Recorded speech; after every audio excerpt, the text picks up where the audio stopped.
Pakinggan muna natin ang very talented young balladeer na si Prince Banastao.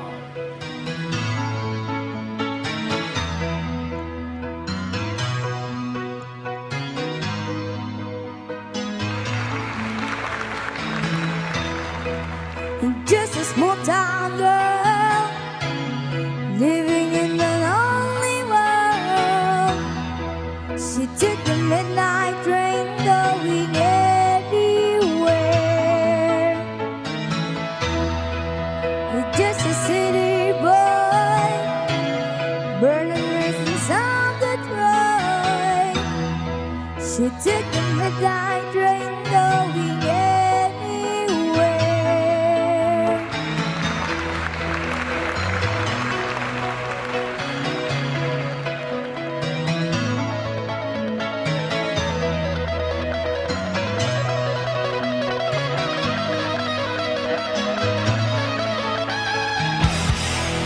A singer in a smoky room, I smell wine and cheap perfume. For a smile they can share the night, it goes on and on and on and on. Strangers waiting up and on the boulevard, the shadows searching in the night. Street lights, people living just to find emotion, hiding somewhere in the night.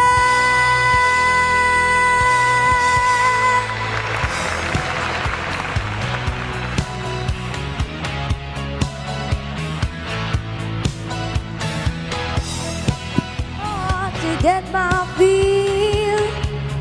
Everybody wants a thrill, paying anything to roll the dice just one more time.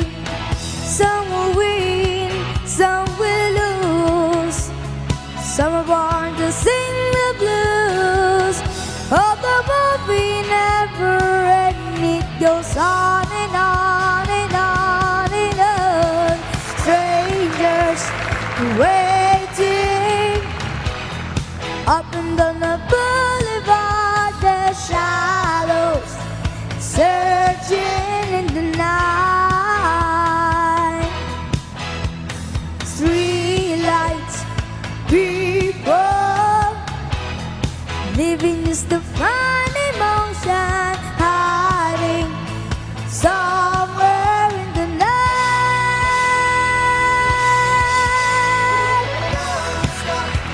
Believe it, hold on to the feeling. Street lights, people,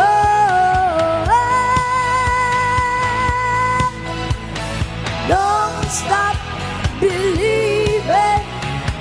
Hold on to the feeling. Street lights, people,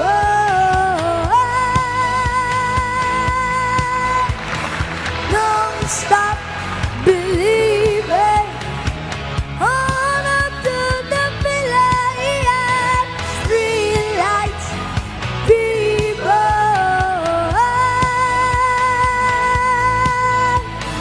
don't stop.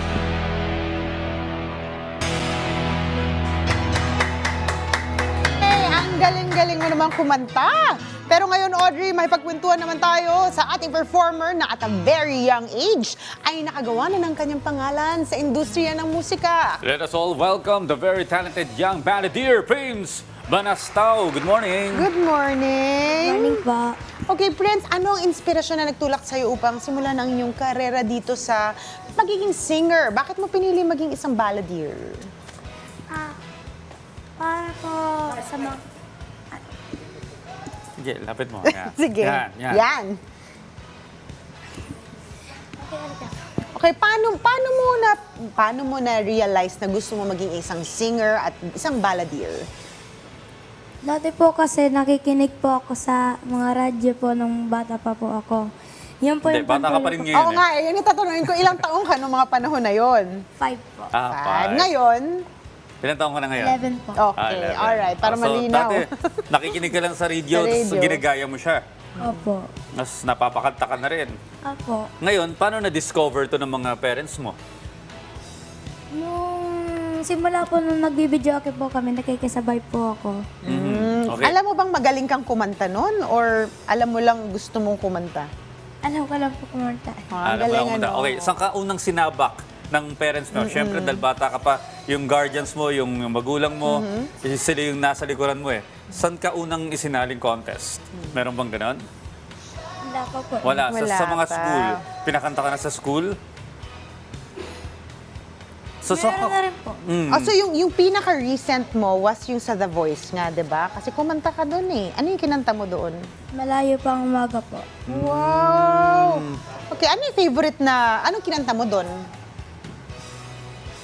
Ano ang kinanta mong kanta doon? malayo sa pa The yung Voice? umaga daw. Malayo pa ang umaga. Sample nga natin, Audrey, konti nga, lang. sige. Dali, yan. Malayo pa yung umaga, kahit acapella lang. Malayo pa ang umaga, di matanaw ang pag-asa. Hanggang kailan matitiis ang paghihirap ko, at sa dilim hinahanap ang pag-asa na walang landas. Kailan ba darating ang bukas para sa akin? Ayan! Wow Diba? naman! Diba? Paano mo to pinapractice? Yung, hindi ka ba kinabahan nung una dahil maraming nanonood, may expectation? At may judges na maghuhusga sa Ano yung iyo. nararamdaman mo nun? Kinakabahan po naman. Kinakabahan ka ng konti? Opo. Okay. Saan ka humugot ng lakas ng loob? Dahil syempre, ang daming mga tao doon. At nanalo ka ba? Hindi po, ang lines lang po ako. Oo. Pero ano-ano? Iba yung experience na yun. Oo naman. Dahil paano mo nalabanan ang kaba ng mga panahon na yun? Kasi po, dati po, una po, nagpapasalamat po ako sa aking coach na si Coach AJ po. Kasi po, siya po yung nagturo sa akin na hindi po kakabahan. Kasi po, nung first mall show po, isinama niya po ako doon. Okay, galing, sino ang idol mo sa mga singers natin yan? Local at saka International. Dami pa eh. Sige, Sige. bigyan mo ko yung paborito mo. Si Journey po, tapos... Journey, si Arnel tapos Pineda. si Jovit, opo. Okay. Tapos si Jovit po. Si Jovit Valdivino. Opo. Okay. Kasi yung ginanta niya medyo similar sa boses talaga nila. No? Batang version ng mga...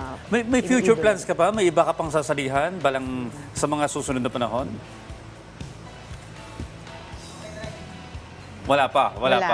Pero Wala meron pa ka sa bang... ngayon. Oo. Hey, GT po. May audition pa ako mamaya po nito. Okay. Good luck sa iyo. Wow, good And I luck. hope malayo yung marating ng iyong singing career, lalo na sa mga susunod na panahon. Ayan.